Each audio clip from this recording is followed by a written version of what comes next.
Bonjour à tous, nous sommes Stéphanie et Aurélie, deux Viennoises, deux femmes qui avaient envie de mettre les femmes à l'honneur en ce début mars.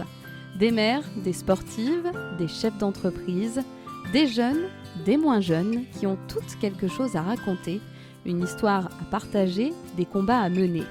Nous les avons toutes réunies autour d'un bon repas que nous avons partagé il y a quelques semaines, une journée riche en émotions et en partage. Et cette semaine, vous allez les découvrir comme nous les avons découvertes, sans filtre et avec leur vision de la femme. Place tout de suite à votre épisode de Paroles de femmes. Il y a 2 ans, Anne-Sophie Ray a connu les strass, les paillettes, les shootings et les podiums. Elle a participé à l'élection Miss Curvy Rhône-Alpes 2021 et est arrivée première dauphine. Une expérience hors du commun pour cette jeune femme originaire de Condrieu qui travaille dans le milieu de l'industrie. Elle était loin de tout ce qu'elle connaissait, mais elle s'est retrouvée dans ses valeurs de partage et de mise en avant de toutes les femmes. Elle prouve surtout qu'il ne faut pas remplir des critères de taille et de poids pour participer à un concours de beauté et réaliser tous ses rêves. Anne-Sophie, bonjour. Bonjour. Et merci d'avoir répondu à notre invitation pour cette série de podcasts à l'occasion de la Journée internationale pour le droit des femmes.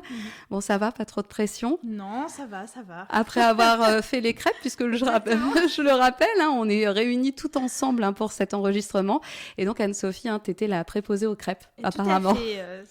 J'ai eu la chance de pouvoir faire la pâte à crêpes et de partager ça avec les autres filles. Et c'est vraiment un bon moment de partage. Ouais, et puis en tout cas, elles étaient très bonnes. Alors, on va commencer avec une petite présentation. C'est ce qu'on a fait avec toutes nos invitées. C'est facile, je vais te demander ton nom, ton prénom, ton âge et ta profession.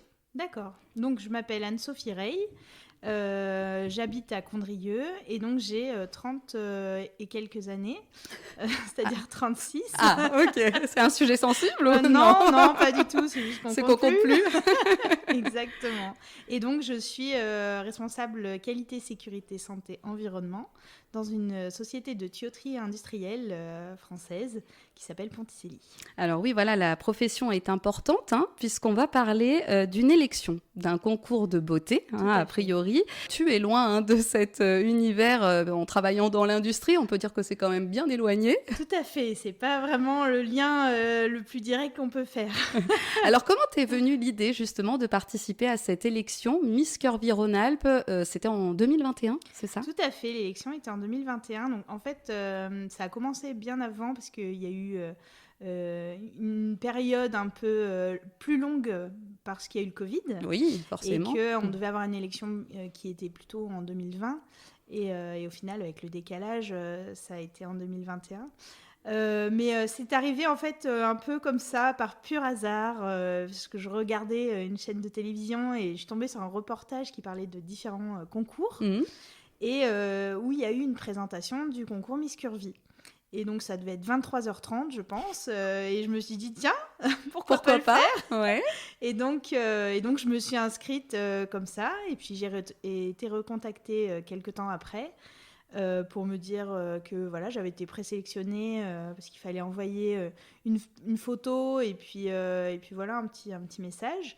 Et donc, l'aventure a commencé là, donc avec plusieurs autres candidates. Et tu n'y avais jamais pensé avant à ces concours, même quand on est petite fille ou je sais pas Non, pas, non, vraiment, pas forcément. C'était pas mon univers en tout cas. Et c'est vrai que même en m'inscrivant, c'était pas quelque chose qui me ressemblait en tout cas. Quand j'ai dit à mon mari, hey, je me suis inscrite hier soir à un concours de Miss, il m'a dit quoi? Mais et au final, voilà, c'était surprenant, mais c'était un petit défi que je me suis lancée en fait à moi-même de faire ça. Donc c'est quoi l'élection Miss Curvy? Quels sont les critères justement? Parce que j'imagine qu'il y a des critères comme dans n'importe quel concours. Alors en fait, pour s'inscrire, effectivement, il faut faire minimum une taille 42 parce que c'est Miss Curvy, donc qui sur les courbes, donc curvy en anglais. Et en fait, après, il n'y a pas d'autres critères.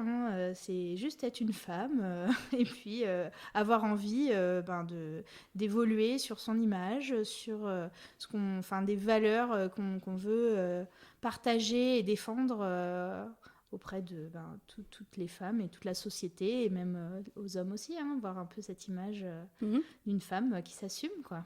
Oui, et comment s'est passée l'expérience? Parce que du coup, tu as terminé première dauphine, c'est un sacré résultat, quoi, au niveau de l'élection régionale. Tout à fait. Qu'est-ce que tu retiens justement de cette expérience? Alors, c'était une expérience avant tout humaine aussi, parce que en fait, l'élection, c'est un jour, mais l'aventure, elle se fait sur plusieurs mois.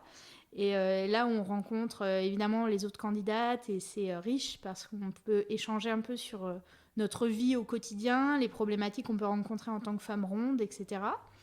Et en même temps aussi, on a toute une étape avec plein de shootings photos à thème. Comme on a eu pin-up, on a eu maillot de bain. Très très belles photos d'ailleurs. Moi j'ai eu la chance de les voir et elles étaient vraiment très chouettes. C'est vrai que c'était vraiment un très bon, et je crois que c'était mon shooting préféré, pin-up. Oui, ouais. Ça permet vraiment de se voir différemment.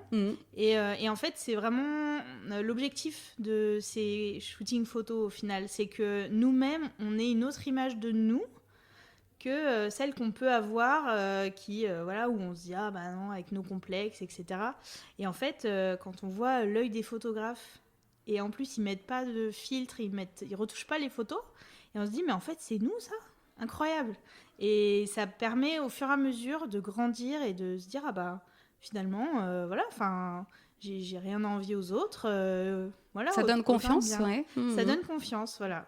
Et après c'est vrai que l'histoire de concours, au final, Miss Curvy, c'est pas vraiment un concours. Parce que l'objectif, c'est vraiment de se sentir bien. Et vu que les valeurs, c'est la bienveillance, le partage, etc., c'est quelque chose qui est au sein de cette aventure humaine. Et est-ce que ce serait pas ça, finalement, la leçon qu'on devrait tirer? On parle de Miss France avec des critères particuliers, donc Miss Curvy avec des critères particuliers aussi. Ça peut paraître stigmatisant, finalement, hein, comme si la beauté devait être dans des cases, devait se mettre dans des cases. Qu'est-ce que tu en penses? Pourquoi on ne pourrait pas faire une élection de toutes les femmes, finalement? Moi, je pense que ça serait bien. Ça serait bien. Après, c'est vrai que le concept du concours de beauté, c'est quelque chose qui est particulier quand même, sur dire élire la plus belle, ou c'est pas forcément l'objectif d'ailleurs de Miss Curvy, parce que l'idée c'est pas forcément d'élire une fille qui est belle, etc. C'est voir un peu l'évolution. Et en fait, c'est se trouver belle qui nous permet de gagner. Et c'est ça qui est important. Parce que c'est vrai, de mettre des critères comme Miss France, etc., je suis pas sûre que ça reflète les mêmes valeurs. Par contre, d'avoir justement pas de critères de taille, d'âge, de poids ou d'origine ethnique, parce que ça peut aussi arriver d'avoir des choses qui ne soient pas pas géniales. Et en soi, on est toutes différentes, et on est toutes belles au final. Et on a toutes le droit de se trouver belle. Et ça, c'est important.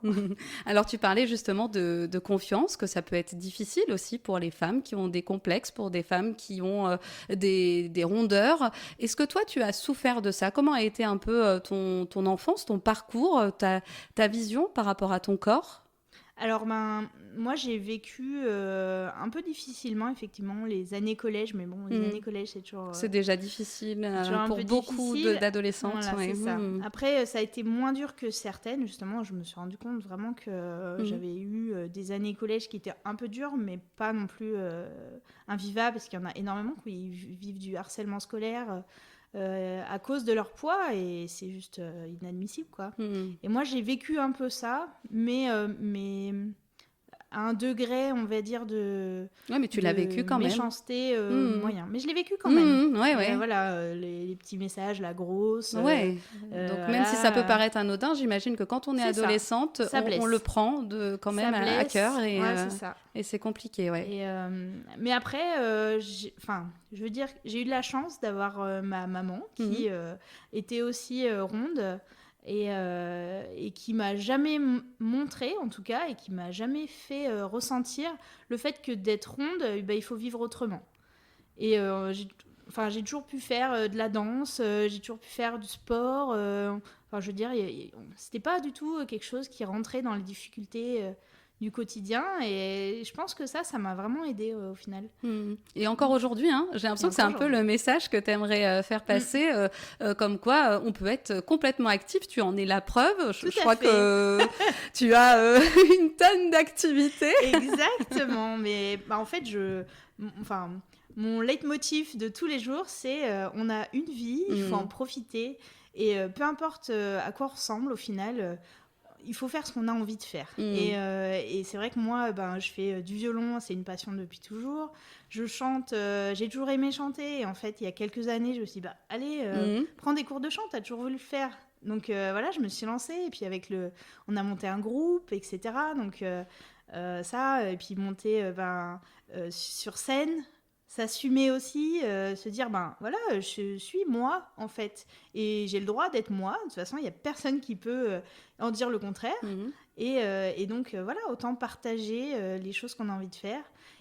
Le sport aussi, c'est pareil. Oui, parce qu'on a souvent aussi cette a priori, qui est un a priori que quand on fait un certain poids, c'est plus compliqué de faire du sport. C'est ça. Alors que non. Alors que non, en fait, le sport, c'est ouvert à tout le monde. Après, c'est toujours pareil, c'est comment on voit la chose. Oui. On fait du sport parce qu'on a envie d'en faire. Et après, voilà, on fait avec nos moyens aussi. Je veux dire, moi, je fais du volley. Ça ne m'empêche pas de bouger, de courir, aller chercher la balle. C'est pas du tout problématique. Au contraire, c'est quelque chose qui me ressemble à moi. Et à moi, dans ma taille XXL, quoi. Voilà, mais c'est moi. Alors, on est dans la thématique de la femme, forcément, aujourd'hui. Comment est-ce que tu dirais que c'est plus difficile d'être une femme ronde, une femme avec des complexes ou pas, plutôt qu'un homme, peut-être? On a des fois l'impression que les femmes se cachent plus que les hommes quand on parle de surpoids. Est-ce que tu dirais? Je suis pas sûre, moi, que ça soit vrai. Ouais. Je pense surtout que, en tant que femme, on a peut-être plus tendance à en parler entre nous. Oui, aussi. Et que les hommes, ils osent pas trop en parler parce que justement, ça montre une fragilité. Voilà, exactement. Mais je pense que ce travail-là d'acceptation de soi-même, il doit être fait par tout le monde au final. Et c'est vrai que là, on parle, moi, dans mon cas, de courbe, on va dire, ou voilà, de surpoids. Mais c'est vrai pour toutes les femmes, bien sûr. Et tous les hommes. Et en fait, je pense que il faut vraiment, dans l'adolescence et même l'enfance, arrêter les stéréotypes. Et c'est vrai que la démarche body positive, ça va aussi là-dedans, de montrer que il n'y a pas un attendu. On peut être qui on est, peu importe à quoi on ressemble au final. Ce qui est important, c'est d'être épanoui et de profiter de la vie parce qu'elle est précieuse. Est-ce que tu suis encore de loin ou de près l'élection Miss Curvy? Est-ce que tu sais peut-être là les prochaines échéances? Alors oui, je suis, mais plutôt de loin maintenant, parce que c'est vrai que toutes mes activités on peut pas tout faire. Voilà, exactement, il a fallu faire un choix à un moment donné, mais par contre, je sais qu'il y a la prochaine élection Miss Curvy Rhône-Alpes qui aura lieu encore à Condrieu, dans la salle de l'Arbuel en septembre. Ok, donc toujours vers chez nous alors. Voilà, tout à fait. Et un mot aussi sur ton groupe de musique. Tu nous disais que c'était un projet qui tenait vraiment à cœur. Tu t'es mis vraiment dedans. C'est quoi ce groupe? Alors, c'est un groupe qui s'appelle Les Chords, en fait, qui était un duo avec un guitariste et moi au violon et au chant. Et où on faisait de la danse irlandaise ensemble. Et donc, au fur et à mesure, on a grandi, on va dire, parce qu'on a intégré mon mari qui est batteur, puis ensuite une bassiste, et puis, par la force des choses, des copains danseurs qui ont intégré ce groupe. Et c'est vrai que c'est un groupe donc, qui part de la passion de la danse irlandaise et où on essaye de créer un lien sur la culture irlandaise, que ça soit les musiques traditionnelles qu'on peut entendre comme les reels, les jigs au violon, et aussi toutes les musiques pop, on va dire, irlandaises, comme du U2, des Cranberries, les Corrs, etc. Et c'est vrai que c'est génial. Hier soir, on était d'ailleurs en concert et c'était une ambiance géniale. Alors, en tout cas, tu en parles avec des étoiles plein les Tout à yeux. fait. On voit que ça te tient à cœur. Ah oui, tout à fait. Alors, je terminerai avec une dernière question. On l'a posée à toutes nos invités. Une question pas très, très facile. Pour toi, qu'est-ce qu'être une femme en 2023 ? Alors, pour moi, une femme en 2023, en fait, c'est plusieurs femmes. C'est-à-dire qu'il n'y aura pas une femme. On est toutes différentes. Et c'est justement ça qui est beau, les différences. Et parce qu'il n'y a pas de modèle au final. Donc, je ne pense pas qu'on puisse ressembler à une femme, mais plutôt la femme de 2023, c'est les femmes de 2023. Une femme épanouie et qui profite de la vie et qui est bienveillante et qui partage qui elle est et qui est une personne bien, quoi. Voilà. Parfait, j'ai l'impression que tu viens de détailler le projet qu'on mène, qu'on a essayé de mener avec Stéphanie. Donc, vraiment, bravo pour tes mots. Merci pour ton exemple aussi, ton parcours qui, je suis sûre, va inspirer beaucoup de jeunes filles. En tout cas, je l'espère, pour qu'elles prennent confiance en elles. Et qu'est-ce que je te souhaite ? Une bonne continuation ? Tout à fait. Merci, Aurélie. On se retrouve demain pour la suite donc, de ce beau projet Parole de femmes. Stéphanie a tendu le micro à une autre personnalité. Encore un parcours qui vaut le coup d'être entendu. Soyez bien au rendez-vous et prenez soin de vous.